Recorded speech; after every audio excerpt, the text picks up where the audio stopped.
If you keep ending up with the wrong kind of women, the women who hurt you, who treat you poorly, or just don't appreciate you, you can break this trend. I have a fairly simple exercise that you can do that can help you understand why it is that you're continuously attracted to women who don't treat you well. I was actually in a horrific relationship back in 2018, and I really wish I had known about this exercise prior to that whole experience. I know the word narcissism is thrown around a lot these days, but I was in a relationship with a truly textbook narcissist. But there was a reason why I ended up with that kind of person. Now, a lot of us unfortunately have this problem where we are attracted to the wrong kind of person, except we don't realize they're the wrong person until after we've been burned.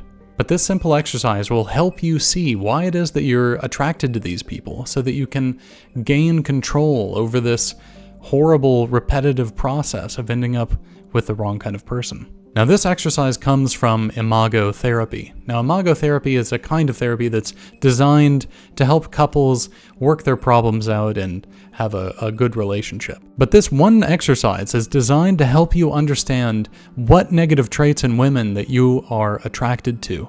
Now, let me explain what it is that's going on inside of us that creates this attraction to the wrong kind of people before we go into the exercise. When we're growing up, our parents probably don't intend us harm, but they do end up doing things that make us as kids feel unloved, unheard, unseen, and, just feel bad about ourselves. Or sadly, they might do far, far worse to us. Now, when we are children, we really have no control over our situation. We can't just leave if our parents are doing things that we don't like. And we really have no ability to even communicate how we're feeling. If we're feeling unheard or unseen, or we don't appreciate being yelled at or something, we end up coping with that situation. We learn all kinds of coping mechanisms for all these negative interactions and negative feelings.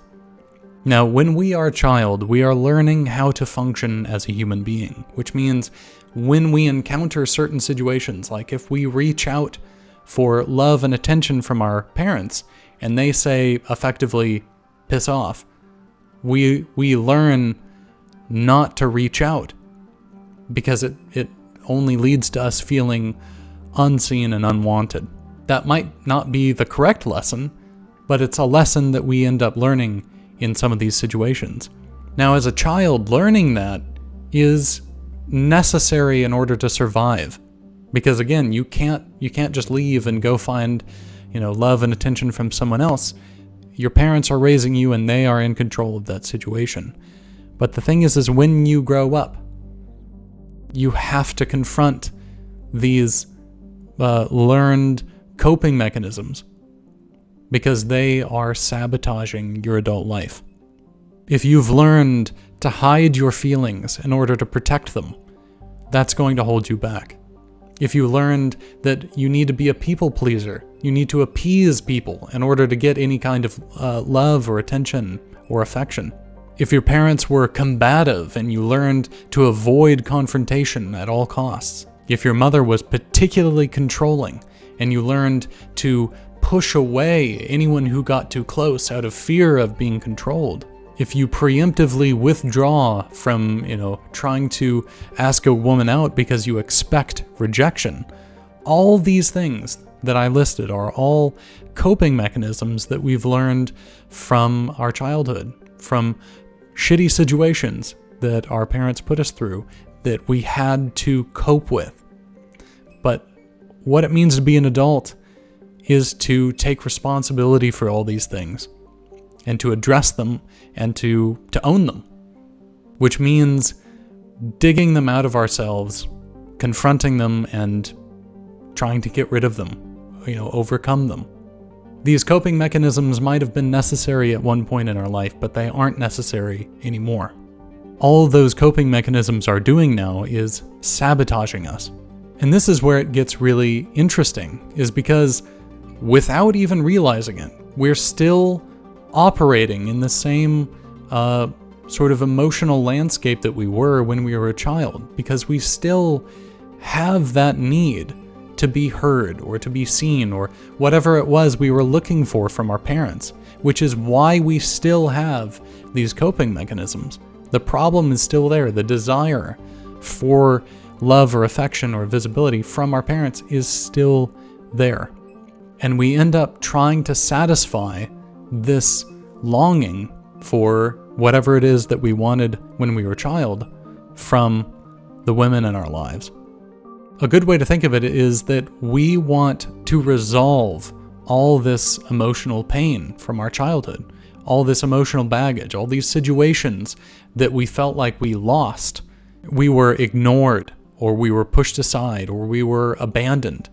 We want to feel resolved in that way, and we try and get that resolution from our romantic partners. And without realizing it, we choose a familiar emotional battleground in order to try and win, in order to try and get what we couldn't have when we were kids, in order to get that resolution. Now, this Imago exercise is designed to walk you through several questions of what is it, the negative qualities of your parents that you were affected by? What did you do to cope with that? And how are you trying to resolve that with today's relationships? So we end up being attracted to the wrong kind of people because we're looking to resolve something within ourselves. So if your mom was emotionally unavailable and you see a woman now who is emotionally unavailable, you might get that feeling of familiarity, of maybe some might call it, I can fix her or I can rescue her, kind of a, that's how a lot of people, I think, identify this kind of feeling. You're attracted to someone who's damaged in order to get something out of that kind of damaged relationship. There's something comforting or familiar in the fact that she's damaged, in the fact that she has these problems, and you feel like you're going to get something out of that. Like, I can fix her, I think, is usually how we think about it. But I don't think that that's really the dynamic there. I think the dynamic is what I'm talking about, is that you're trying to get something fixed in yourself. That I can make her be emotionally available for me, and thus sort of resolve the emotional unavailability that you experienced as a child. So I have, in the description below, I've linked a walkthrough that you can do. It's just a PDF that you can download. It's a walkthrough that you can do to guide you through these steps to discover this in yourself. I also have for you a prompt that you can just put into chat GPT, and it will walk you through the questions. The reason I did that is really because therapy is very expensive, because the best way, I think, is to have a very good therapist who can walk you through this. But therapy is expensive, and also it's really hard to find good therapists these days, unfortunately. So I hope that these two options are genuinely helpful for you. So let me walk you through this. Basically, what's going on inside of you is that you're trying to find a person who has the negative qualities of your parents so that you can get them to be the positives that you wanted as a child. So number one is identifying the negative traits of your parents. So you could say something like, my mom was controlling, angry, she used guilt to manipulate me, and my dad was, emotionless, distant, apathetic, withdrawn. Something that can also be really helpful is recounting specific negative memories from your childhood and really thinking about, what was it that my parents were doing that made me feel bad?